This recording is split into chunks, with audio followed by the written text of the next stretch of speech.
모시겠습니다. 모두 자리에서 일어나 주십시오. 국기에 대한 경례를 하겠습니다. 정면에 있는 국기를 향해 주시기 바랍니다. 국기에 대하여 경례!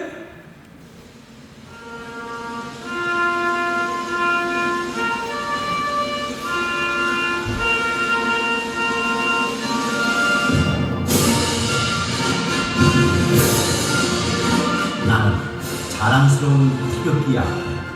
자유롭고 정의로운 대한민국의 무궁한 영광을 위하여 충성을 다할 것을 굳게 다짐합니다.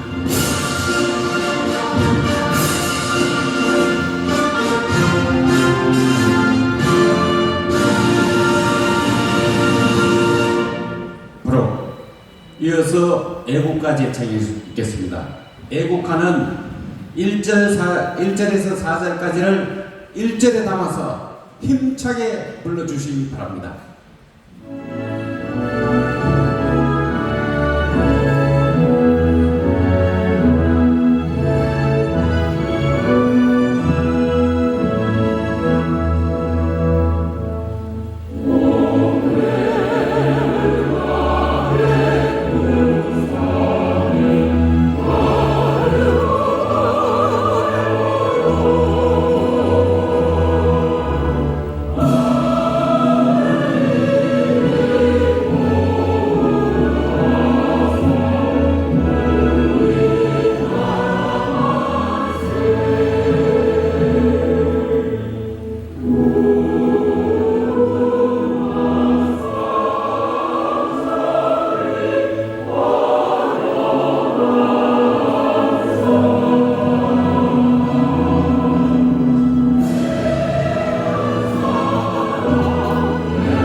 다음은 대한민국을 위하여 순교하신 애국자들을 생각하면서 잠시 묵념을 올리겠습니다. 일동 묵념.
모두 자리에 앉아주시기 바랍니다.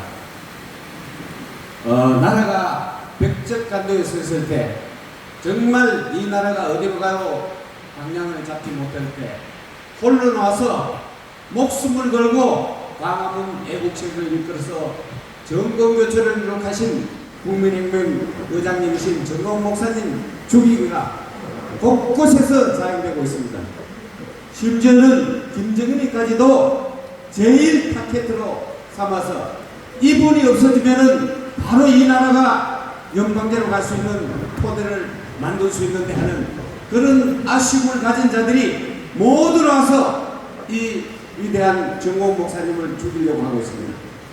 그 일환으로 지금 곳곳에서 이런 것이 벌어지는데 특히 이번에 거짓 사기 선동 사건으로 대한민국 국민을 선거 직전에 보도하고 있는 이 보도에 대한 YTN 보도를 규탄하는 그리고 진실을 말하는 기자회견 자리를 마련했습니다. 우리 정광훈 국민혁명 의장님을 모시겠습니다. 큰 박수로 맞아주십시오.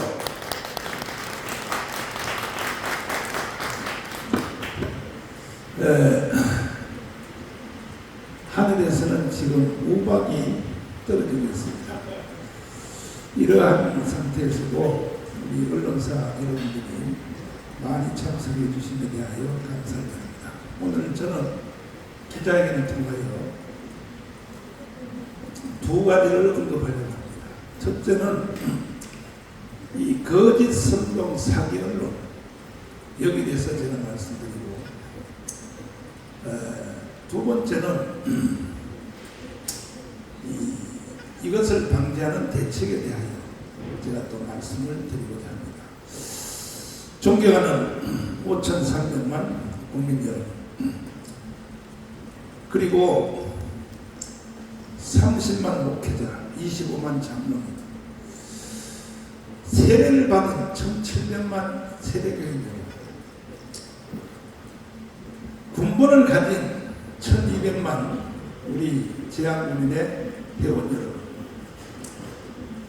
제가 심각한 심정으로 제가 여러분에게 말씀을 드리겠습니다. 이렇게 말씀드리면 저를 보고 너무 앞서간다 이렇게 말할 줄 몰라도 대한민국은 지구촌에서 사라집니다. 그 이유는 지금 국민의 절반이 거짓의 60% 가까이가 거짓에 속아 있습니다. 사람으로는 이재명과 한동훈 때문에 반드시 대한민국을 망하게 되어 있습니다. 이 말이 이해가 안 되시는 분들은 공부를 좀 더 해야 됩니다. 원래 대한민국이 없어질 수밖에 없는 상태는 문재인 대통령의 초기 때였습니다. 초기 때. 저는 선지자로서 그 사실을 먼저 간파했기 때문에 한기총 대표회장으로서 사람이 오래 사는 게 중요한 것입니다. 한국 교회와 왜 자기들이 하려고 하는데 동의를 하지 않는다고 하는 이유 때문에 여기에 누가 동조했느냐? 언론사들이요. 특별히 공중파, KBS, 정광훈의 사생활 탐구라는 이 프로를 만들어서 1년에 40분 이상 보도를 했습니다.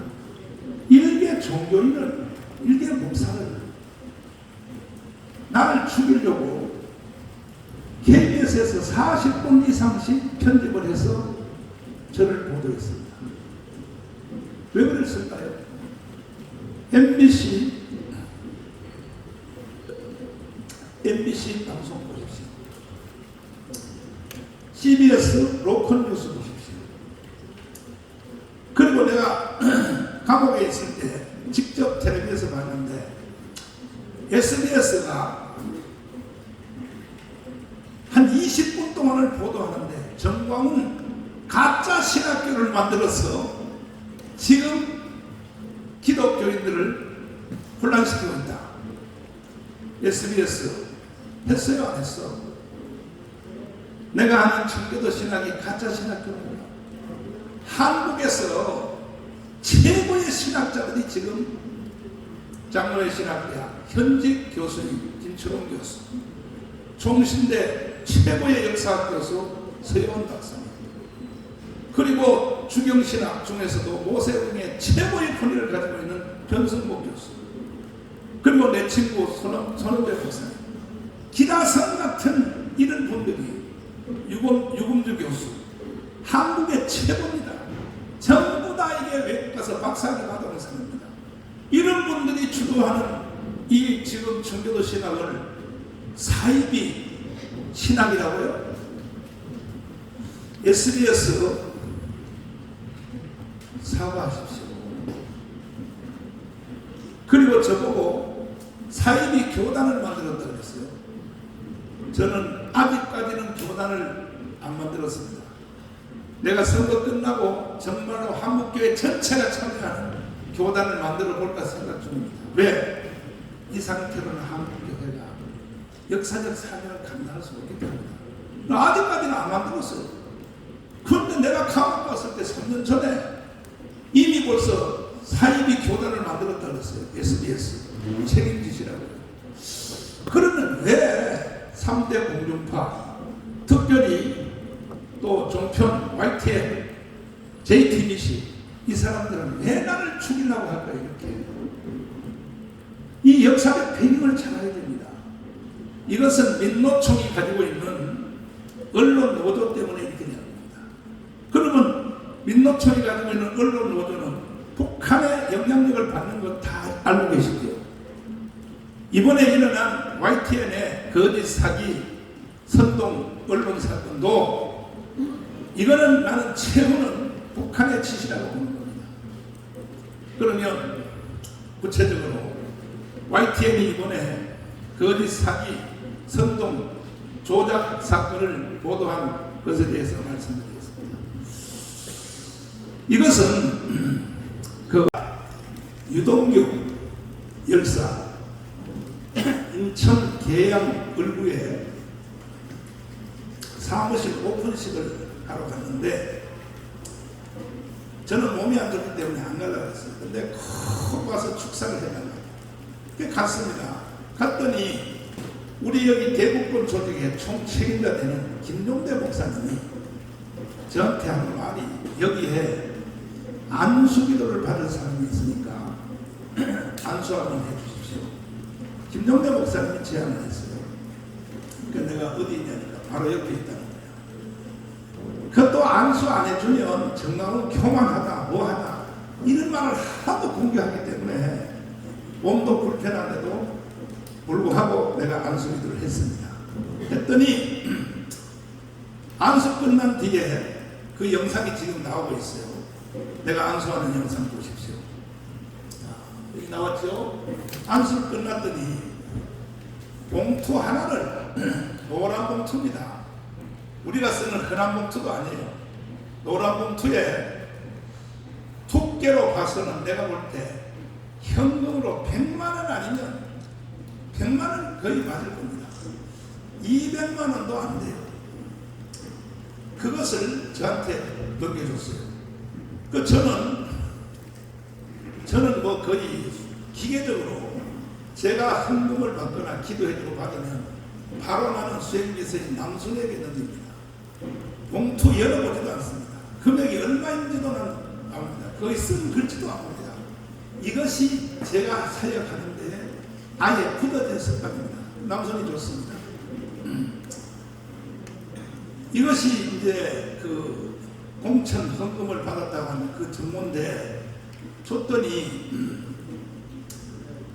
이분들이 그때부터 집요하게 우리 공천심사위원장 되는 그 김학성 교수님에게 접근했습니다. 접근해서 김학성 교수님이 나한테 이렇게 말했어요. 여기에 돈을 7억을 헌금할 사람이 있으니 그 사람을 공천해야 될지 목사님은 판단해보세요. 내가 당회장실에서 김학성 교수님에게 이렇게 말했습니다. 깜깜나고 싶어? 나는 선거 이 심부름을 5년 해봤어. 5번 했죠. 5번. 20년 이상 해봤어. 우리가 만든 이 자유통일당은 제가 만든 게 아닙니다. 조영기 목사님, 여의도 순복교회, 그리고 CCC 총재인 김정문 목사님 만들어서 정광훈, 장경동한테 심부름 시킨 겁니다. 저는 오늘까지 당에 대한 직분을 맡아본 적이 없습니다. 25년 동안에. 밑바닥에 심부름을 했습니다. 저는. 모든 것은 어른들이 결정 다 하고, 이 선거철 때 되면은 비례대표 후보자도 저는 쳐다보지도 못해요. 다 어르신들이 살아있을 동안에 어르신들이 이름을 다 쓰고 있어요. 그리고 나는 기계적으로 수행할 수밖에 없었어요. 이제는 돌아가셨으니까 이제는 내가 조금 관여할 수 있습니다. 자, 그러면 그래서 김학성 공천심사위원장한테 깜짝 나고 싶냐고 말이야. 정신 똑바로 차리라고 그랬더니 이거는 절대로 그 제안을 받아들여도 안 되고, 받아들이면 감옥 가. 내가 선거를 25년 해봤는데 이거는 이렇게 하는 것이 선관위의 지시야. 뭐냐? 일단 후보자가 다 결정된 뒤에 후보자 회의를 해야 돼. 왜? 내가 25년 해봤으니까. 그리고 선관위 지침을 따라서 내가 잘 알고 있습니다. 그래서 지난 선거에는 이 후보자 회의를 로고스 법무부인 김성규 장관님 사무실에서 했습니다. 왜? 법무부 장관 출신이니까 그분이 감독하에 회의를 했습니다. 이번에도 구주화 변호사님을 딱 참석시켜서 공천자 회의를 했습니다. 그리고 선관위가 저한테 가르쳐 주신 그대로 진행했습니다. 자, 짧습니다. 우리 군소 정당은 재정이 부족합니다. 선거를 이걸 할 힘이 없다. 지금도 선거하려면 50억 가까이가 돈이 필요한데 이렇게 말하면 이거 안 해보신 이 언론사들은 한 데서 50억이 필요하냐. 최악입니다. 최악. 선거 안 하면 안 했지. 50억 없으면 선거 불가능합니다. 첫째는 집집마다 3,500장을 넣는 인쇄물입니다. 그 돈이 얼마인지 압니까? 15억 돈입니다. 15억. 그 돈만 해도. 그 다음에 선거 토론회 KBS 또 MBC 거기 나가는데 한 번 나가는데 5억씩 듭니다. 5억씩. 그 외에도 수없는 돈이 들어요. 최소한 50억이 들기 때문에 내가 이것을 후보자 회의하는데도 나도 관여할 필요 없지만 이걸 아는 사람이 없어요. 그 김학성 교수님이 목사님이 사회를 좀 해달라고 해요. 왜? 이분은 헌법학자요. 교수 사회에서 폐쇄된 사회에서 살았기 때문에 선거에 대해서 전혀 몰라요. 좋다. 내가 사회 해준다. 그래서 우리 교회 구본성전에서 사회를 시작했습니다. 길게도 안 했어요. 짧게. 선거 치르려면 50억이 필요한데 이것은 선관위의 인도에 따라서 선관위의 설명에 따라서 진행하는 것이다. 여기에 십시일반으로 비례대표에 여기에 추천되신 분들은 각자가 감동되는 대로 써내라 그랬어요. 특별당비에 써내라 그랬더니 한 사람도 돈 안 써냈어요. 왜? 우리 후보들은 실력은 한국 최고입니다. 그러나 돈은 없어요. 이 사람들. 만약에 내가 돈을 바라보고 후보자를 이렇게 추천하거나 했으면 돈 있는 사람 데려오라고 하겠죠. 내가 돈 없어요. 그리고 한 사람도 안 써냈습니다. 그래서 후보자 회의를 마치고 당회장실로 들어갔더니 바로 이번에 사기 공천의 주범 되시는 그 부부가 둘이 내 방에 따라 들어왔어요. 들어와서 하는 말이 이게 이제 사기입니다. 뭐냐?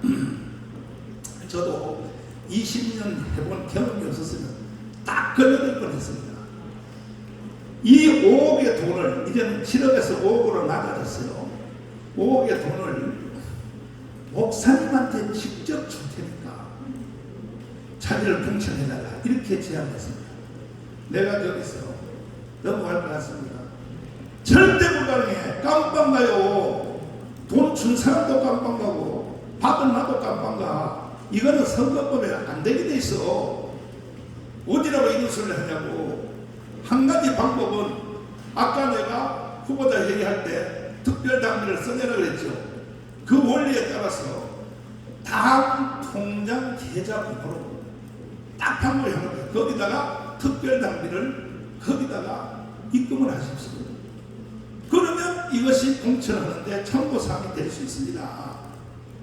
이렇게 하고 내가 한마디로 거절했습니다. 그랬더니 그날은 쫓겨나갔어요. 그 다음에 두 번째 날 찾아왔어요. 찾아와서 하는 말이 계약서를 하나 가져왔어요. 계약서. 그 계약서가 뭐냐? 선거 끝난 뒤에 자기들이 정강 목사에게 5억을 빌렸다 하는 그 계약서를 가져왔습니다. 그래서 이건 선거 끝난 뒤에 우리가 목사님한테 5억을 빌렸으니까 그러니까 이걸 갚는 형태로 목사님한테 직접 돈을 주면 되지 않느냐 하는 서류를 만들어 왔어요. 나는요 서류 보다가 처음 봤습니다. 그런 거. 한마디로 거절했습니다. 안 된다니까요. 정말 선거 끝난 뒤에도 누가 선관위에 신고하면 이거 수사합니다. 반드시 선거 끝났다고 그것이 끝난 게 아닙니다. 깜빵 가고 싶어요? 절대 안 되고 돈을 공개적으로 당 특별당비 당의 계좌문으로 돈을 넣는 길 밖에는 없습니다. 그 다음에 하는 말이 그래요. 그러면 당비를 특별당비를 5억을 넣으면 나를 입당식을 해주겠냐 그래요. 그러면 공천은 뒤로 미루고라도 입당식은 당연히 하지. 돈 안 낸 사람도 입당식 다 해주면 돼요. 지금 뭐 단체들도 어마어마한 단체들이 뭐 연예인 단체 여기 월남전 파병 영사 할 것 없이 하루에 수없는 단체들이 입당식을 하고 있어요. 그걸 해달라는 거야. 그래서 그거야 쉽게 해줄 수 있지 하고 그 다음날 제가 당사를 갔습니다. 입당식을 하기로 갔습니다. 갔는데 이 사람들이 나타났어요. 나타나서 말이 목사님 약속대로 입당식을 해주세요. 그래서 내가 특별당비 5억을 당 계좌번호를 넣었어요. 그랬더니 안 넣었대. 그럼 불가능해. 왜? 지금 여기에 후보자로 나온 사람들은 다 물질적으로 또 시간적으로 강한 애국운동에 목숨을 건 사람들이야. 다 이 사람들. 모든 후보들은. 근데 오늘날 느닷없이 와서 아니 나를 그것도 처음에는 1번 해달랬어. 1번. 그거는 불가능하다. 그것도 불가능하다는 말은 내가 한 것도 아니에요. 전국 김학성 교수님을 통하여 내가 들은 얘기예요. 그랬더니 또 3번도 힘들다. 왜? 그러면 후보자들의 이게 공정성이 무너지지. 이 사람들은 눈이 오나 비가 오나 강원광장에 와서 5년 동안 함께 생명을 걸고 투쟁했던 사람들인데 오늘 없이 느닷없이 와가지고 아니 자기를 나중에는 5번에 해달라. 그러나 모든 당이 다 그렇게 하고 있어요. 특별당비 없는 정당은 하나도 없어요. 단 하나도 없습니다. 그래서 특별당비를 내면 이것이 당의 기여도에 참조가 되므로 다른 후보들이 수긍한다는 거야. 저 사람은 특별당비를 5억을 냈으므로 그러므로 우리는 후보자가 뒤로 밀려도 괜찮다. 설득을 할 수 있다는 거지. 그래서 내가 물어봤어요. 당사자한테 5억을 넣었냐니까 안 넣었다는 거예요. 그러면 이거는 오늘 입단식도 불가능해 했더니 소리를 지르며 그때부터 완전히 발작을 떠는데 그래서 경찰들도 왔습니다. 와! 공천 헌금을 강요한 이런 정당은 정당이 아니라고 막 소리를 질러요. 그래서 도대체 이 사람들이 왜 이러나 하고 처음으로 소개한 김병대 목사님한테 전화를 해봤어요. 아니 이 사람이 지금 소리를 일으키는데 이 사람 누가 소개했어요? 그랬더니 세종시에 있는 만부장 목사님이 소개했다는 거예요. 그 사람한테 빨리 알아봐. 이 사람의 정체가 누군가. 알아봤더니 이 사람들이 왜 남들이 그냥 돈도 안 내도 누구든지 하면 우리는 당원 하나가 아쉽기 때문에 다 입당식을 해주는데 왜 그렇게 입당식을 거대하게 하기를 원했는가. 정체가 드러났어요. 이 사람들은 작년 3.1절 때 일장기를 자기의 그 아파트에 바깥에 보이는 거기다 일장기를 개양했다가 대소란을 일으킨 바로 이 사람들입니다. 보십시오. 여기 이 사람입니다. 그래서 그때에 YTN이 거기 출동을 했습니다. 출동해가지고 그때에 YTN 기자하고 친하게 됐습니다. 이 사람이. 자, YTN 기자하고 찍은 사진 한번 보십시오. 이 사람이 YTN 기자입니다. 그때부터 YTN 기자하고 벌써 협력 관계에 들어갔다고 나는 합리적 의심을 하는 겁니다. 그런데 이번에 이 사고를 일으킨 것은 뭐냐? 이미 우리 당에 입당도 하기 전에, 당에 서류도 넣기 전에 이들이 자유통일당의 이름을 도용해서 사무실에서 이러한 퍼포먼스를 했어요. 그 내용을 보십시오. 아니 이거 자유통일당 정연 정책에 대하여, 아니 이분들이 정신이 좀 나간 사람들이지, 아니 당에 관계성도 없는 사람들이 당의 행사를 자유통일당의 정강정책 해가지고 거기는 뭐 별걸 다 써놓고 이런 행사를 했단 말이야. 그러니까 그것을 합리화시키기 위해서 늦게 난 존경하는 뭐예요? 한번 틀어봐 줄래 그러면? 자기들끼리 좋아하는 거? 존경하는 국민 여러분, 당원 동지 여러분, 애국 동지 여러분, 무거운 책임감을 가지고 겸허히 대한민국 앞에 선언하기 위해 이 자리에 섰습니다. 본인이 하여는 제21대 총선 예비후보 등록을 마치고 본 자리에서 국회의원 출마를 선언합니다. 대한민국의 해군으로 드넓은 바다를 지키던 저는 문재인으로 인해 나라가 위태하여 무너진 것을 눈앞에서 여실히 보게 되었. 여기 보세요. 여기 보증금 없는 세종시 지방법원 보사관, 여기 보면요, 반려동물 보호법 이런 것을 자기들 마음대로 떠들어댔어요.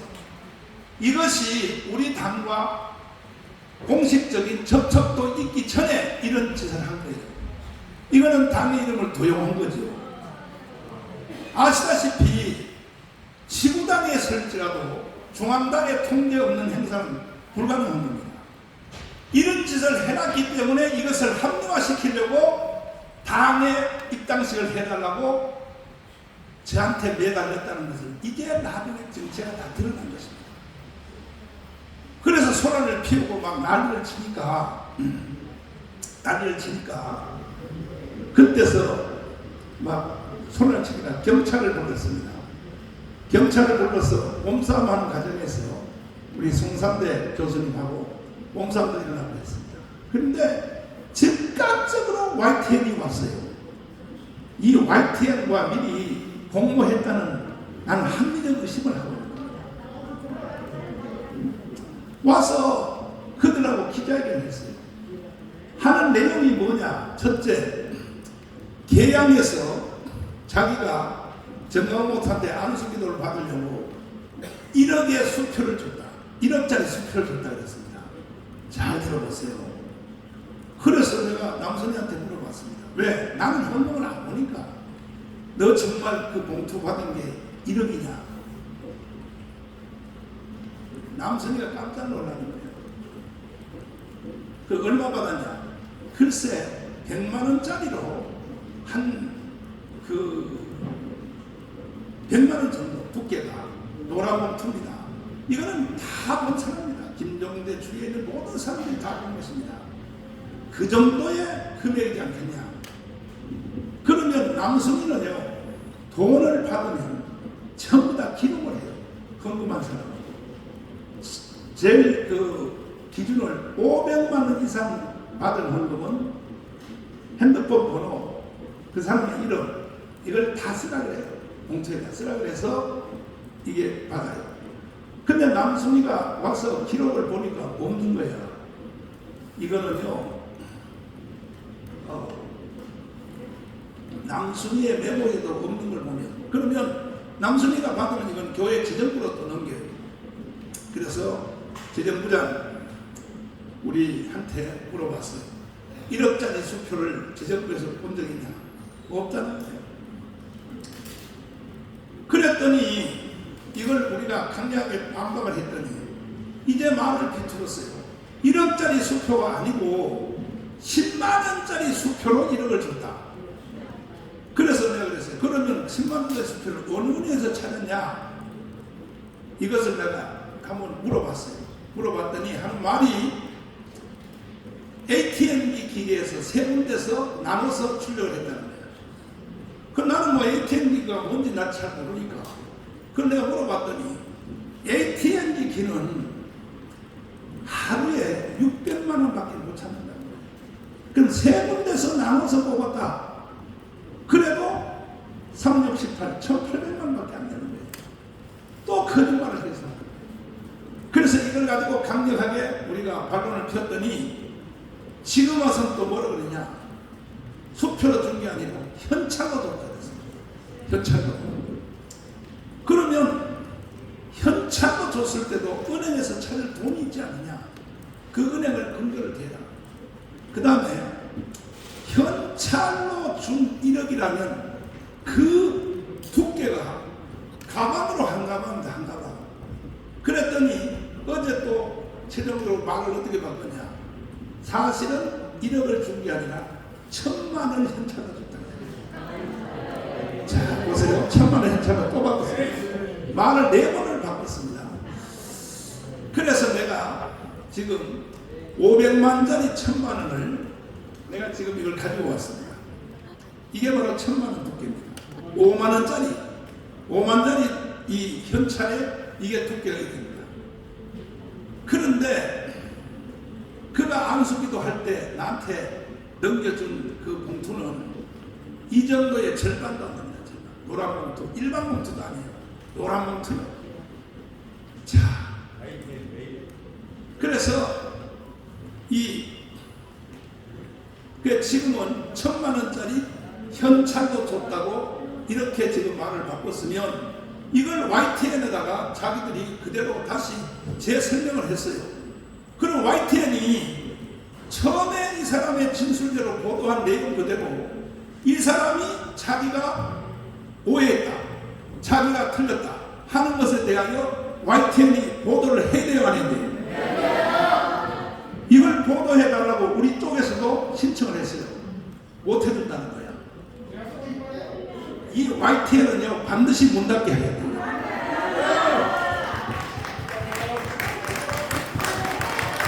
아니 거짓 사건을 보도하고 선동하고 전 국민들로 하여금 정광훈 목사를 죽일 놈이라고 그렇게 보도했으면 반론 보도권도 줘야 될 거 아닙니까? 그동안 또 반론도 내 말도 아니고 처음에 사건을 일으킨 바로 이 사기극을 주도한 이 부부가 YTN한테 내가 그것은 말을 잘못한 거니까 1억이 아니고 1,000만 원이다. 수표가 아니고 현찰이다. 이렇게 새로 보도해달라고 이 당사자들이 주범들이 YTN한테 요구를 했는데도 YTN이 못해준다는 거예요.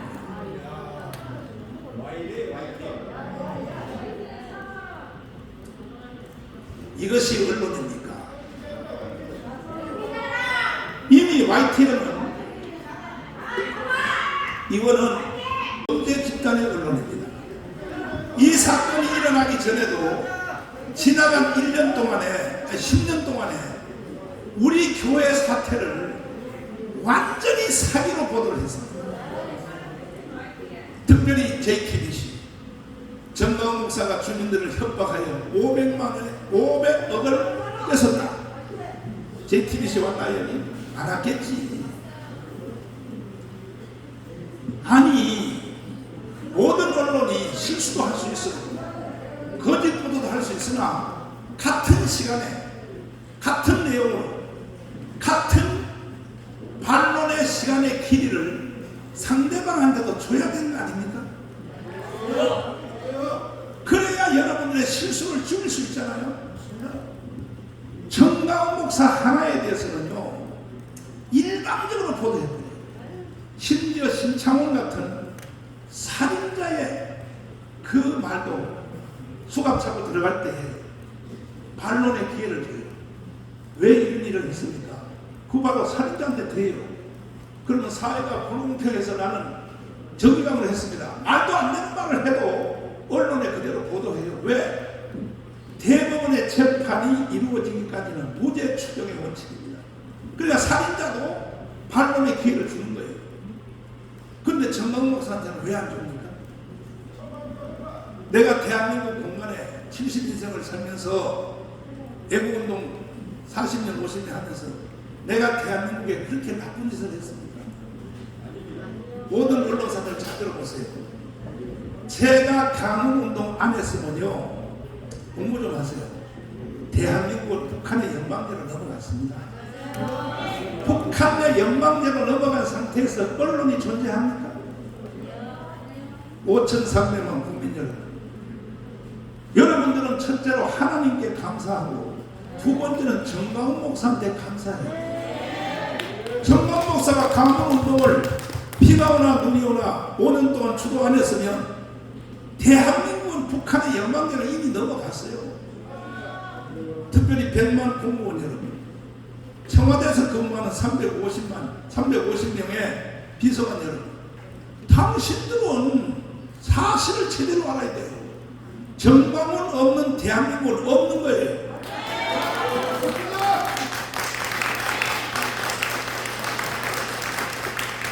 그래서 우리는 강원운동을 통하여 윤석열 대통령을 당선시켰습니다. 정권 교체를 이루어졌습니다.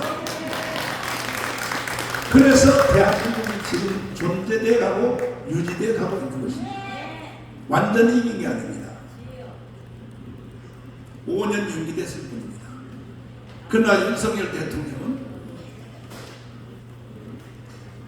집권한 지 1년 만에 알게 됐습니다. 아하, 이 대한민국이 위험해졌구나 하는 것을 대통령이 알게 됐다는 것을 연설에서 직접 표현했습니다.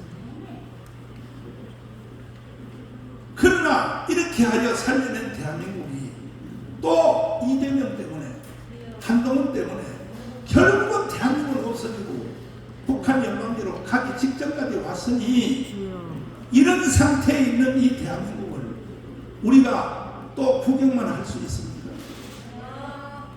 저는 목숨 걸고 내일 토요일 1시부터 강원대회를 다시 진행하기로 결정했습니다.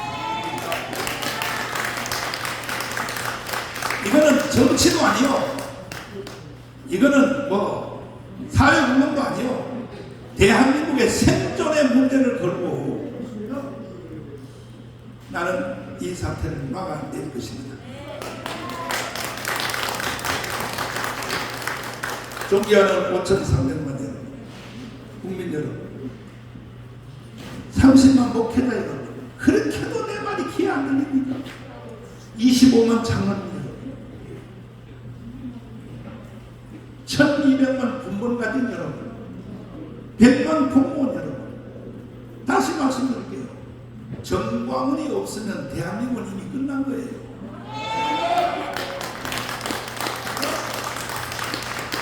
당신들이 100만 공무원을 어디서 해보고 끝난 거예요. 이런 것도 제대로 사실대로 모른다면 다 사표내세요. 다 사표내세요. 다 사표내시고 북한으로 가라고요. 그래서 우리는 자랑스러운 세계 제6위 경제대국이 된 대한민국을 절대로 우리는 북한의 연방제로 넘겨줄 수 없고, 이재명의 자서전을 통하여 밝힌 그대로, 첫째, 주한미군 철수. 주한미군 철수하면 돼요? 그런데 이재명을 지지하는 사람들이 60%. 전 국민에. 아니, 돌았죠. 돌았어. 국민들이 돌았죠. 그걸 어떻게 지지할 수 있습니까? 그러나 나중에 선거 끝난 후에, 대통령 선거 끝난 후에 이재명을 찍은 사람한테 여론조사 했어요. 기자들 잘 들으세요. 주한미군은 철수하면 되냐 안 되냐 물었더니 93.8%가 주한미군은 철수하면 안 된다고 대답했어요. 누가? 이재명을 찍은 그들에게 설문조사를 해봤더니 주한미군 철수하면 안 된다는 거예요. 그러면 왜 찍었냐 그랬더니 모르고 찍었다는 거예요. 그 모르고 찍은 경험이 한 번 있으면 이제는 정신을 똑바로 차리고 내가 어느 정책에 줄을 서야 되는지, 어느 정책에 동의를 해야 되는지 이제는 알아야 될 거 아닙니까, 국민들이. 지금 또 이재명한테 또 사기를 당하려고 줄을 서고 있어요. 국민의 60%가. 두 번째는 연방대 통일입니다. 이재명의 자서를 한번 읽어보세요. 그런 것도 안 읽는 사람들이 무슨 기자를 합니까? 이재명 속에 뭐가 들었다는 것을 파악도 못하시는 분들이 뭘 KBS, SBS, MBC 기자를 왜 합니까? 그런 걸 기초상식도 모르시는 분들이에요. 내가 하도 깐질거리고 해서 주진우 기자, 좌파 쪽에 나는 그쪽에 대부라고 봅니다. KBS를 이끌었던 주진우 기자를 데리고 나라에서 맞짱 토론을 내가 3번 했어요. 이야, 나는 좌파의 이론가들이 뭘 아는 줄 알았더니 깡통이야, 깡통. 연방대 통일이 뭔 말인지 모르고, 고려 연방대가 뭔 뜻인지 모르고, 낮은 단계 연방대가 뭔 뜻인지 모르고, 나는요, 좌파 언론인들이 저렇게 앞뒤가 꼭 막혔다는 것을 주진우를 통하여 알아냈어요. 주진우는 그래도 사람이 인간성이 괜찮았어. KBS의 진행자로 있을 때 저를 불러서 저하고 토론해서 KBS 가서 했습니다. 제가 MBC 왜 나를 안 부릅니까? SBS 왜 나를 안 부릅니까? 뭐가 겁나서 저를 못 부릅니까? KBS 왜 나를 안 부릅니까? 우파 진지에 외람되지만 최고의 이론가는 정마훈 목사입니다.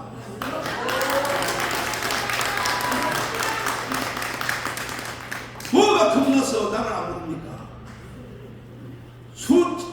수백 개의 종편 언론사들 왜 나를 안 부릅니까?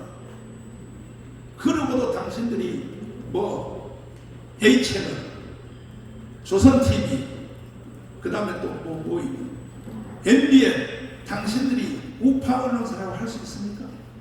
정마훈도 못 부르는 사람들이 뭐를 말이야. 정신들 나가가지고. 그럼 왜 정마훈을 겁나서 못 부르냐? 내가 딱 나가면 사실을 정확하게 국민들에게 알릴 수 있어요.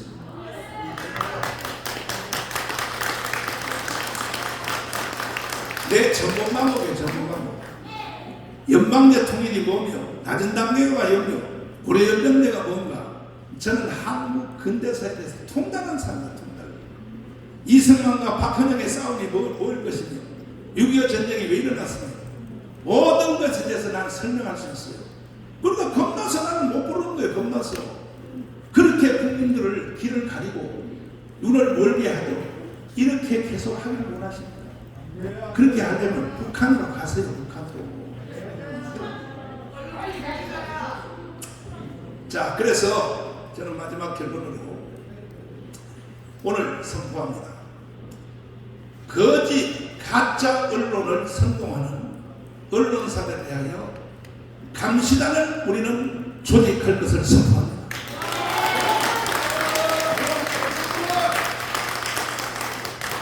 뉴스, 평론, 모든 것에 대하여 사실대로 하지 않고 거짓대로 합니다.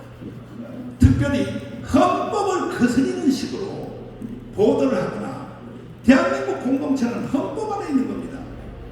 헌법을 거부하고 헌법을 이탈해서 평론하거나 이러한 하는 언론들에 대해서는 3가지 조치를 취하게 됩니다.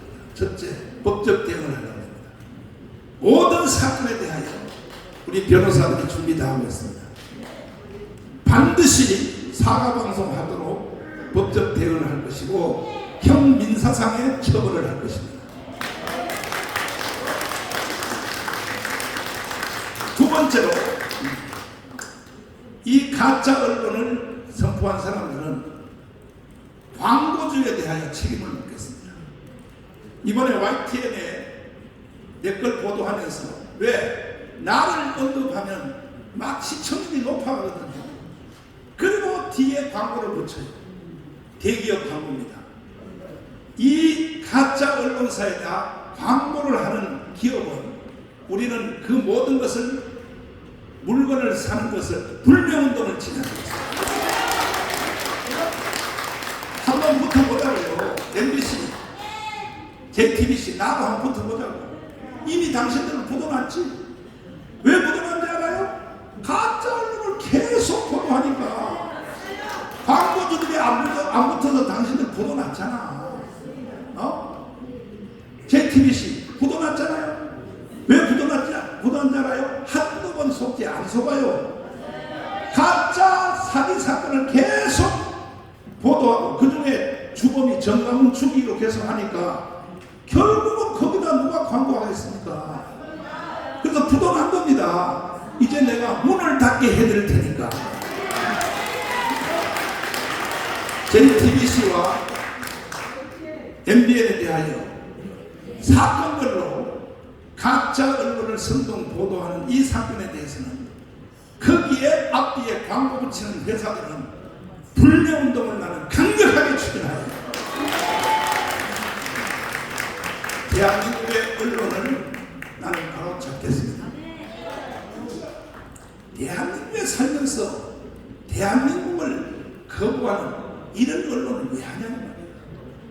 한 가지 추가로 이건 내가 인용하려고 하는 것이 아니라 사실이니까.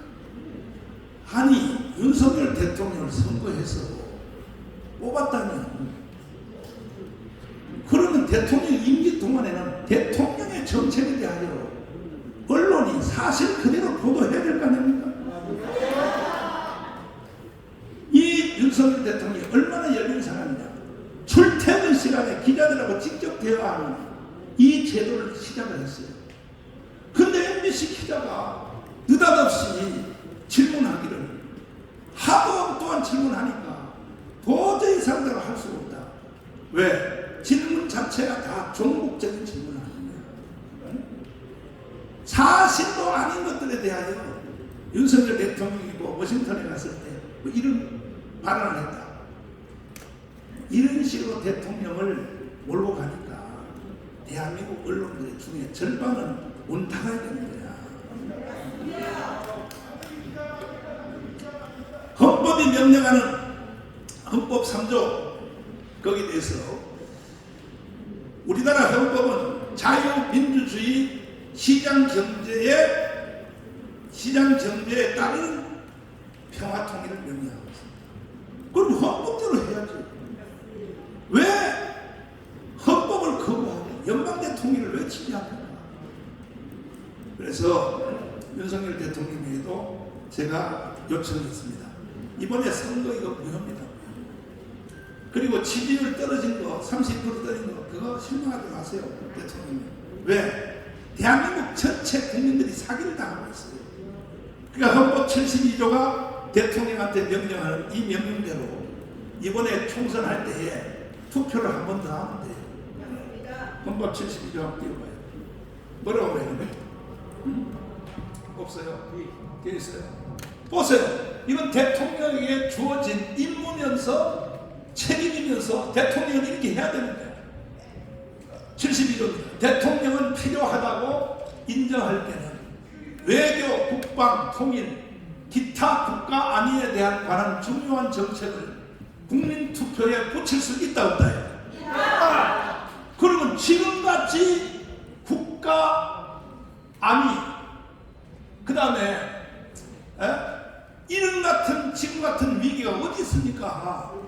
이거는요 내가 볼 때는 6.25도 위험했고 광주 사태도 위험했고 다 대구에 10월 폭동부터 전라도의 27 폭동, 제주도 4.3 폭동, 여순 반란 사건, 6.25 전쟁 다 위험했지만 지금 현재가 윤석열 대통령님 대한민국이 가장 위험한 때를 맞이했습니다.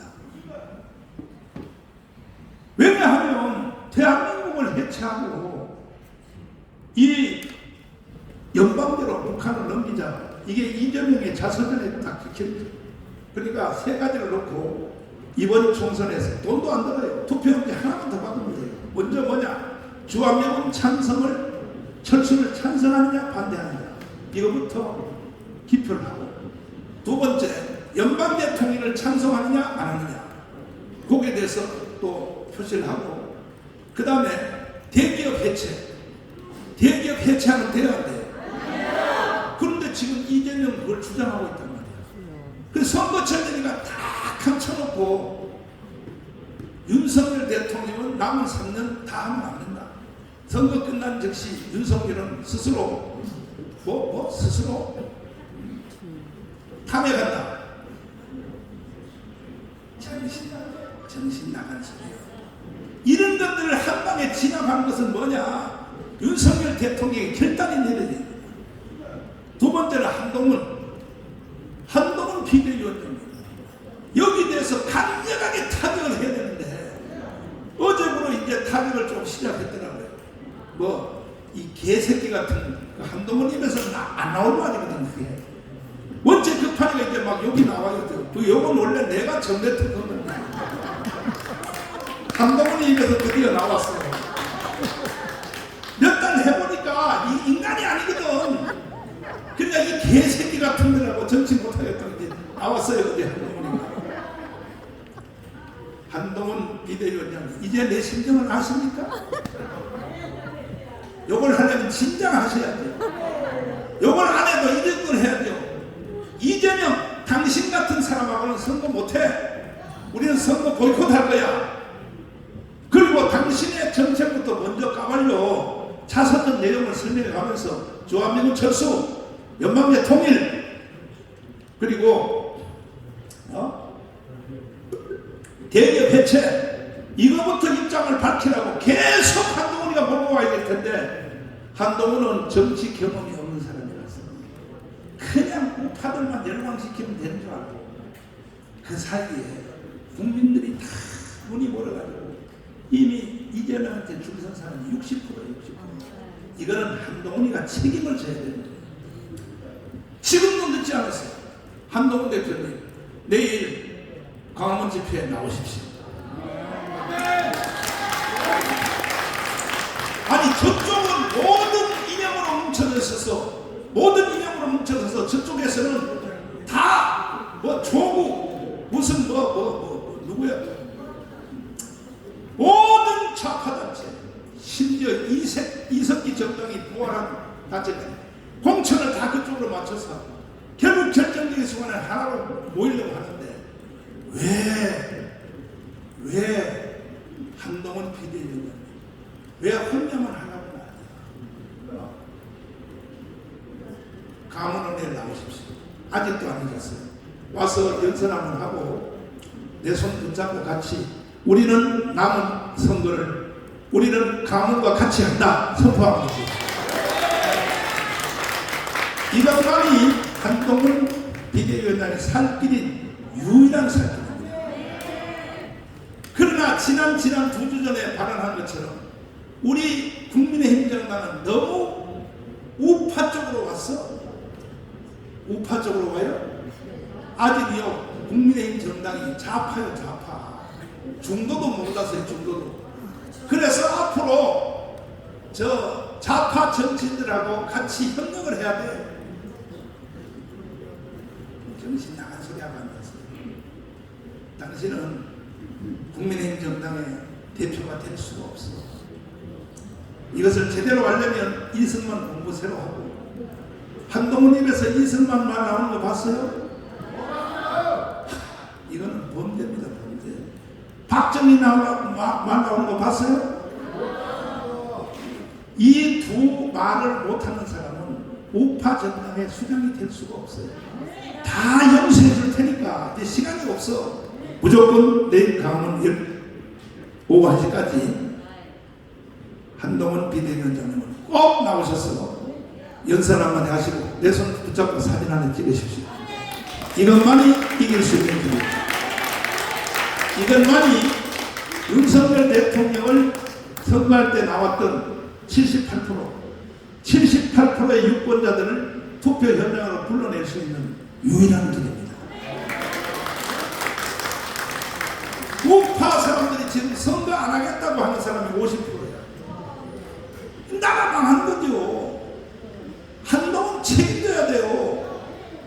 왜 선거를 하고 싶지 않는 상태로 누가 만들었습니까? 이재명은 당연하지만은 한동훈이 이렇게 만든 거야.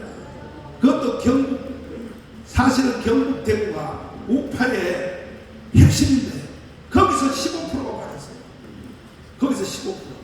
그래서 윤석열 대통령이 지금 32%밖에 안 되는 거예요. 48%에 당선된 대통령이 책임지십시오. 한동훈 대표님 책임지시고 내일 꼭 나오시길 바랍니다. 감사합니다. 감사합니다. 자, 이 법대 시간에도 정의원이 살아있는 한 대한민국은 죽지 않습니다. 우리는 어떤 일이 있어도 가짜뉴스, 거짓, 사기, 선동을 뿌리 뽑고 대한민국을 지켜내고 윤석열을 지켜낼 것입니다. 다음은 우리 이동호 자유통일당 사무총장께서 보도자를 발표해 주시겠습니다. 네, 안녕하십니까. 저는 자유통일당 사무총장 이동호입니다. 그리고 사랑제일교회 장로입니다. 오늘 YTN이 지금 편파적으로 공천 사기에 대해서 연속적으로 보도하고 있는 것에 대한 고발 기자회견이 있었는데 우리 사랑제일교회 그리고 정광 목사님의 입장을 발표하겠습니다. YTN의 편파 보도는 하루 이틀 일이 아니라 최소한의 공정한 보도를 요청하는 사랑제일교회 입장은 번번이 묵살되었다. 이번에 일어난 공천 헌금 사기극도 같은 맥락이다. 이하의 1억을 헌금한 기록이 없으니 정확한 수사를 통해 명확한 사실관계를 전제되지 않는 보도는 지양해달라고 요청했습니다. 그러나 이를 무시하고 정광훈 목사가 1억 수표를 공천 헌금으로 받았다는 의혹을 연일 보도했습니다. 대부업을 운영하는 이하영 씨가 접근한 경위와 그리고 동기 그리고 인터뷰를 하려 했던 이유 등 전체 맥락에 대한 이해 없이 그저 대화에서 특정 워딩을 집중 조명하여 사실과 다른 왜곡된 편집을 하지 말아달라고 요청했습니다. 그러나 이 또한 무시됐습니다. 오히려 다른 장소에 있었던 대화 내용을 일부 왜곡 편집해서 YTN식의 결론을 냈습니다. 이하영은 사실 확인을 위해 연락을 취할 때마다 증언을 바뀌었습니다. 1억 수표 공천 헌금으로 시작해서 이젠 1억 1천만 원 감사 헌금이라고 합니다. 1억과 1천만 원이 헷갈릴 수 있다는 것도 놀랍고 은행에서 추적할 수 있는 수표가 누구도 확인해 줄 수 없는 현금으로 바뀐 부분도 놀라운데 명백한 오보를 정정할 의향이 없다고 당당히 말하는 YTN 윤성훈 기자 입장이 가장 놀랐습니다. 편향된 시각과 불충분한 취재로 인한 오보를 정정할 용기가 없는 것이면 다행이지만 대한민국 방향을 결정하는 이 중대한 선거를 앞두고 이 시점에 일부의 녹취를 왜곡 편집하여 보도함으로써 조직적으로 YTN이 선거 개입을 하려는 것이 아닌가라는 의혹이 듭니다. 다시는 아니면 말고 시기에 인터뷰 짜집기로 언론의 피해를 입은 사람들이 없도록 YTN 윤성훈 기자와 사회부장 정유신에 대해 민형사상으로 할 수 있는 모든 수단과 방법을 동원하여 강경 대응할 것이다. 이상입니다. 감사합니다. 네, 감사합니다. 이동호 사무총장님의 보도자료 내용이었습니다. 선동이 없는 세상을 만들어야겠습니다. 이번에는 대변인 구자 변호사의 보충 설명이 있겠습니다. 네, 구주화 변호사입니다. 사건 경위는 목사님께서 다 상세히 말씀하셨고요. 저는 법적 진행 과정과 중요 사항에 대해서 부연 설명을 드리겠습니다. 이 이하영 씨의 공천 사기극은 여러분 다 아시다시피 이미 다 밝혀졌습니다. 본인 스스로 인정했잖아요. 거짓말이었다고. 이분들이 처음에 YTN 보도에서 뭐라고 얘기를 했냐면 목사님을 처음 만나는 자리에서 공천 목적으로 그들이 요구한 1억 원을 수표로 줬다. 이렇게 얘기를 하고 이게 보도로 나갔죠.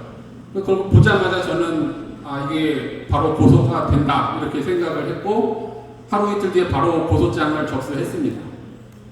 요구한 적이 없는데 그리고 1억 원을 받은 적이 없으니까요. 그것도 공천 목적으로 줘서 받았다고 하니까 이거 완전히 명예훼손 아니겠습니까? 그래서 고소를 했더니 또 그 다음 날인가 그 다음 날에 바로 이하영 씨가 부부가 유튜브에 출연을 해서 바로 시인을 했죠. 그거는 거짓말이었다.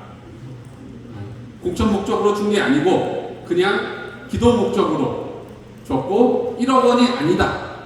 뭐 본인들은 1,000만 원이라고 지금 얘기를 또 10분의 1로 낮췄습니다. 그렇게 바로 꼬리를 내렸죠.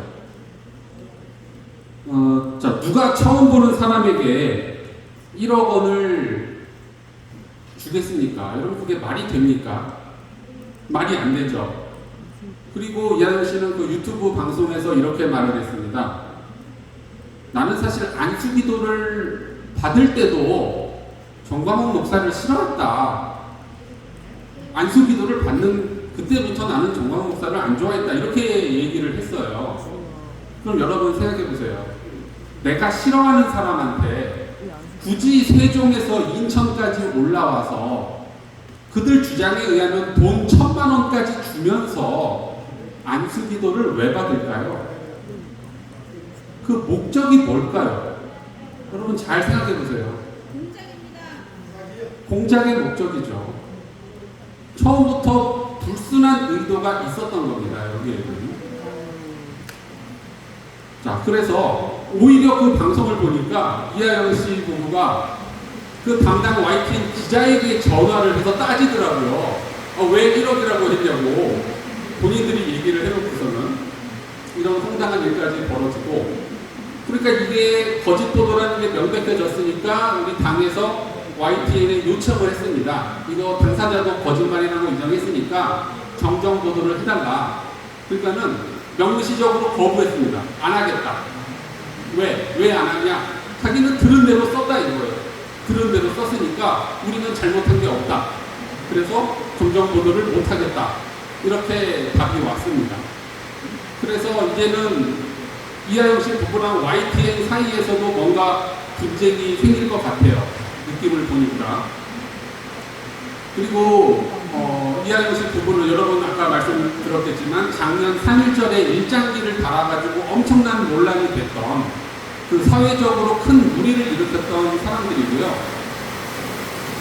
그 일장기 사건하고 일주일 뒤에 그 남편 이정우 씨가 기자회견을 합니다. 현수막 펴놓고 기자회견하면서 뭐라고 했냐면, 내가 일장기를 걸어서 이렇게 대스타가 될 줄 몰랐습니다 라고 얘기를 해요. 본인이 대스타가 됐대요. 그걸 일장기를 달아서. 그러니까 그런 분들이에요. 그분들이 뭔가 우리의 평범한 범위를 굉장히 벗어나는 그런 언행을 하는 사람들이라는 거죠. 근데 중요한 거는 그 당시에 이미 그 사람들이 YTN과 인터뷰를 합니다. 1년 전에. 그 일장기 사건을 가지고. 그 말은 뭐냐면 YTN은 이미 이번에 그 공작 보도를 할 때부터 그 사람들이 그 일장기 사건의 당사자라는 것을 알고 있을 가능성이 매우 높다는 거죠. 그러면 그 사람들의 말이 도저히 믿을 수 없는 말이라는 것을 알면서도 이번에 또 그 보도를 했다라고 우리는 의심할 수밖에 없는 겁니다. 자, 저는 여기서도 놀란 게 YTN이 최초 보도를 했을 때 그 보도가 신빙성이 없다는 것을 우리보다 다른 언론사들이 먼저 알았더라고요. 다른 언론사들이 먼저 알고 아무도 그 보도를 인용 보도하지 않았습니다. 그래서 역시 언론사들이 이 눈치가 진짜 빠르구나 이거를 느꼈고요. 그러면 YTN은 도대체 왜 이런 공작 보도를 했을까? 여기에 동조해가지고 그 사람들이 당사에서 나와서 거의 곧바로 YTN하고 인터뷰를 했거든요. 그럼 YTN은 도대체 왜 이럴까? 모든 게 다 언론 노조에서 일어나는 것이고, 그 언론 노조의 위에는 어디가 있습니까? 민주노총이 있죠. 그리고 민주노총의 조직국장이었던 사람이 바로 석권호 씨고, 그 석권호 씨는 지금 어디에 있죠? 네, 감옥에 있습니다. 국가보안법 위반 혐의로 북한에서 지령을 받았다는 혐의로 감옥에 가 있어요. 그러니까 북한 지령 받는 사람들이 민주노총의 조직국장이고 그 밑에 언론 노조 모든 언론사들이 지금 있고 거기에 지시에 따라서 사실상 움직이고 있는 겁니다.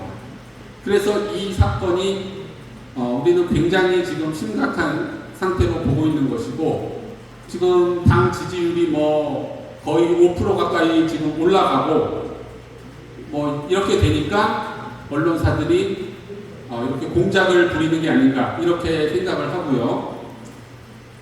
앞으로 추가적인 허위 사실이 나오면 거기에 대해서는 제가 바로바로 고소장을 또 제출을 할 겁니다. 제가 이번에 고소장 넣으니까 바로 꼬리 내리고 거짓말이라는 걸 인정하잖아요. 그러니까 앞으로도 계속 이런 공작, 교회와 정당에 대한 거짓 보도와 거짓말에 대해서는 바로바로 제가 고소장을 넣을 것이라는 것을 이 자리를 통해서 다시 한번 말씀드리고 또 언론사와 이하영 씨에게는 엄중하게 경고를 드리겠습니다. 네, 이상입니다. 네, 감사합니다. 여기까지 나와서 몇 마디 말씀을 드리겠습니다. 저는 국방부와 국회에 관련된 일을 20년간을 했습니다. 그리고 국방부에서만 해도 제가 14년 반을 근무를 했는데 국방부 출입 기자단은 30명이 넘습니다. 그래서 저는 이 공직을 하면서 이 언론과 계속 일을 같이 했습니다. 이 언론이 우리나라의 민주주의 시장 경제를 발전시키는 데 큰 공헌을 했다는 것을 저는 잘 알고 있습니다. 그러나 이 언론은 이 국민을 제대로 계도를 해서 모든 것이 사실대로 알려지게 하는 그런 큰 책임이 있습니다. 제가 경험한 것을 몇 가지 말씀드리면은 어떤 언론이라고는 얘기 안 하겠습니다. 그 언론이 허위 보도를 하고 그 국방부에 큰 해를 끼치는 일을 했어요. 그래서 제가 그 기자는 국방부에 출입 안 하는 게 좋겠다. 그렇게 강력한 조치를 했더니 그 언론이 3일간을 국방부에서 비난하는 그런 보도를 하더니 3일 만에 꼬리를 내렸습니다. 저와 또 우리 국방부에는 정책실장을 그 언론 사장과 편집국장이 만나자고 해서 사과를 하고 다시는 그런 기사를 안 쓰겠다. 그 대신 내가 그 기자는 한 달간 출입을 못 시키겠다. 그래서 그 다음에 막 기자를 바꾼 적이 있습니다. 그리고 모든 언론이 율곡에는 비리가 있다고 그렇게 크게 보도를 했습니다. 근데 국회에서 국방위가 열릴 때 내가 이 여의도에 있는 그 기자들을 모아가지고 사실대로만 보도를 해달라. 그래서 사실대로 보도를 한 결과 우리 율곡이 제대로 발전해가지고 K방산 지금 대한민국을 먹고 살리는 큰 역할을 하는 겁니다. 그래서 저는 이번에 이 상황을 보면서 판단을 했습니다. YTN이 이렇게 보도를 하는데 아무도 이 공조를 하는 그런 언론이 없다. 이거는 벌써 거짓말이구나. 이것은 확실한 책임 추궁을 해서 다시는 이런 일이 일어나도록 하지 말아야 되겠다. 이렇게 생각합니다. 그래서 저는 이렇게 말씀드리고 싶습니다. 이 언론 정말 사실대로 보도를 해야 됩니다. 그리고 과거 좌파 정부에서 한미연합사를 해체해서 미국을 철수시키려고 할 때 저는 그것을 반대하는 천만 서명의 앞장을 섰고 또 다른 쪽에서는 한미연합사에 젖은 미국을 철수시킨다는 쪽 이 MBC에서 양짝에서 저를 일주일간 그 MBC에서 5명이 취재를 한 적이 있습니다. 근데 저희 집에 MBC 5명이 왔는데 살기가 등등하더라고요.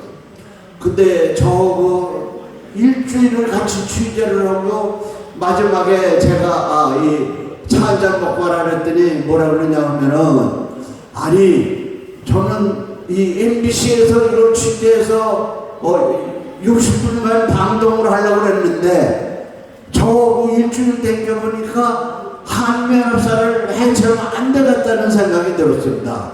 이 반대 입장에 섰다 이거예요. 그래서 제가 그렇게 말했습니다. 아이 당신들만 그렇게 얘기하면 어떡하느냐? MBC 편집국장한테서 이걸 받거든. 근데 저한테 일주일 했지만 그 방송을 안 했습니다. 그래서 우리 언론 제가 말씀드립니다.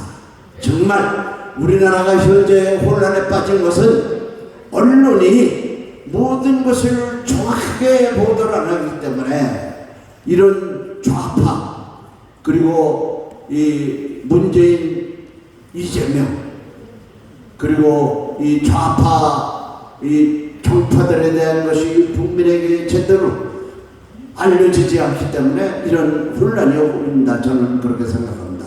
그래서 지금 이 방송을 듣고 있는 언론인 여러분들 정말 이승만 대통령께서 제대로 세워놓으시고 박정희 대통령께서 우리가 먹고 살도록 이렇게 맹그러는 이 대한민국을 다시 원산회복시켜서 정말 G2각과로 갈 수 있는 이렇게 하는 데는 언론 여러분들의 역할이 크다고 봅니다. 지금부터 언론 정말 똑바른 보도를 해서 국민을 계도해 주시기를 바랍니다. 감사합니다. 예, 감사합니다. 방금 말씀하신 대로 나라가 제대로 가려면은 언론이 정말 제 기능을 좀 해서 국민들과 함께 가는